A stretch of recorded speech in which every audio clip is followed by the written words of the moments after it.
Some people are opening their eyes.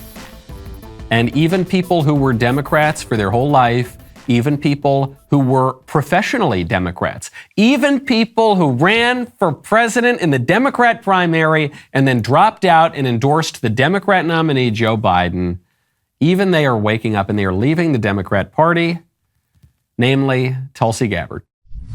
I can no longer remain in today's Democratic Party that's under the complete control of an elitist cabal of warmongers who are driven by cowardly wokeness, who divide us by racializing every issue and stoking anti-white racism, who actively work to undermine our God-given freedoms that are enshrined in our Constitution, who are hostile to people of faith and spirituality, who demonize the police but protect criminals at the expense of law-abiding Americans, who believe in open borders, who weaponize the national security state to go after their political opponents, and above all, who are dragging us ever closer to nuclear war.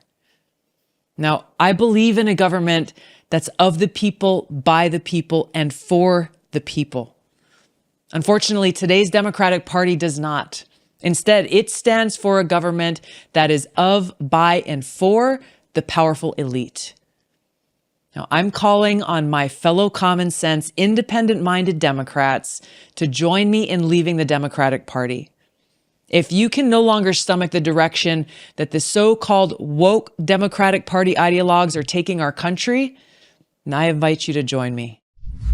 She is 100% correct. Every word she said, every syllable she said is correct. There's no but. There's no but. I often do not focus on the stories of so-and-so's leaving the left or the liberals or the Democrats or whatever, because I just think, okay, yeah, we always cheer when some lib, is no longer comfortable in the Democrat Party and we make a big to-do out of it. But usually the person remains fairly liberal. Or vice versa, some liberal Republican finally says, okay, I hate these conservatives. I'm thinking of Adam Kinzinger or Liz Cheney or whatever. But some big lib who pretends to be a Republican says, okay, I'm not going to be a Republican anymore. And all of a sudden, the libs cheer and they go crazy and they make a big to-do out of it. And I think it's often disingenuous. But what we're seeing here from Tulsi Gabbard is something genuinely novel.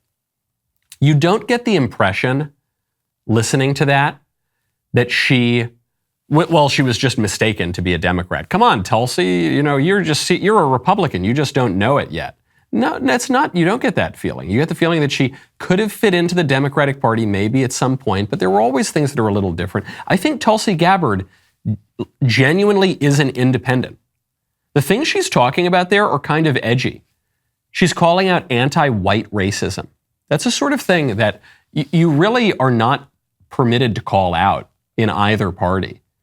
Certainly not until very, very recently you were not allowed to call that out.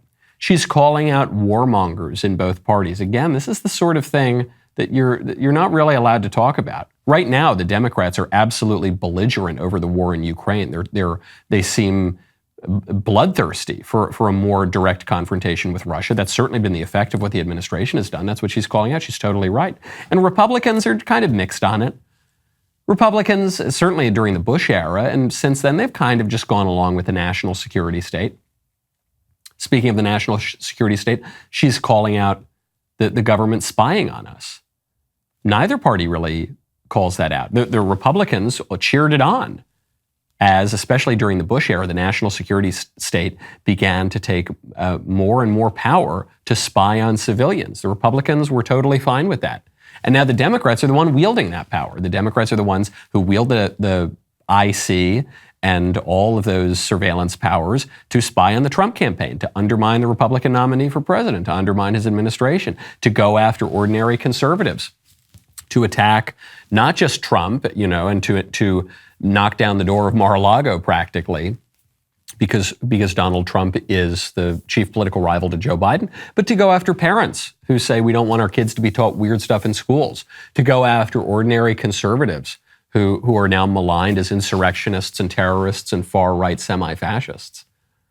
So you can't really call it out in either party. Tulsi Gabbard is actually just kind of opening her eyes up to the problem of the liberal blob, the liberal establishment that is pushed by the left and that is largely tolerated by the right. So I cheer her on. I have no but here. I suspect she and I disagree on certain issues that she did not bring up in that video. But in that video, in her declaration of why she's leaving the Democrat Party, she expresses a clearer view of political reality than every Democrat and then most Republicans. Incredible stuff. I cheer her on. And frankly, I think what you're going to see, and you're already beginning to see this, the Trump movement, I think, was fairly representative of this. You're going to see a kind of third force in politics emerge that really sees far greater similarity between the establishment Republicans and the Democrats than difference. They're going to say that the Republican-Democrat game that we've seen, certainly for the last 20, 30 years, is really just kind of two sides of the same coin. It's a kind of sock puppet battle where whichever party wins, the problems that really matter to Americans are going to get worse. Whichever party wins, immigration is going to become more and more of a problem. Whichever party wins, the hollowing out of American manufacturing is going to get worse and worse. Whichever party wins, the foreign policy is just going to be the same old swampy stuff that's been conducted since the end of the Cold War. And they're going to see seems like kind of a rigged game, and you're going to see more independent thinkers. Whether or not that can coalesce into a cohesive political movement, that remains to be seen. But Tulsi Gabbard has taken a huge step in that direction. The rest of the show is continuing now in the members block. It is Woke Wednesday, and so my producer, Ben Davies, has teed up a new challenge for me. It is from the channel Love, Don't Judge, and the challenge is to see how long I can just totally, simply, merely love without any kind of judgments whatsoever creeping into my head. I'm not sure how long I'm going to make it. If you are not a member, click the link in the description and join us. We will see you on the member block.